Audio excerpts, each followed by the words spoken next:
Hello everyone, সবাই কেমন আছো? তো আজকে রান্না করছি সোয়াবিন। অনেকটাই বসিয়েছি বড় কড়াইতে, কারণ বাড়িতে মিস্ত্রিরা কাজ করছে 4 জন, তো তাদের জন্যই। এবার রোজই তো আর একরকম দেওয়া যায় না। দুদিন দিয়েছি আলু চচ্চড়ি, তারপর থেকে ভাবলাম নিজেদেরই ভালো লাগে না, তো ওদেরকে কেন এরকম করে দেবো।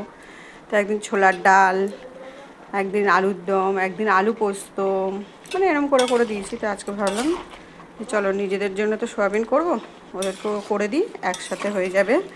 তো যার জন্য আজকে সোয়াবিনটা করছি। হয়েই এসছে, একটু ঝোল ঝোল লাগবে কারণ তারা মুড়ি দিয়ে খায়, তার জন্য। আর আমরা ভাত দিয়ে খাবো। হয়ে গেছে, এবার একটু মিট মশলা দেবো। তোমরা কে কে মিট মশলা দাও সোয়াবিনে কমেন্ট করো। আমার একজন দিদি ছিল, তো তার হাতে সোয়াবিন খেতে আমরা এত পছন্দ করতাম, তো চেষ্টা করি তার মতনই করার। কিন্তু যখনই আমি সোয়াবিন করি তাকে খুব মিস করি, তার সেই রান্নাটাকে মিস করি বিশেষ করে। যাই হোক, টাটা।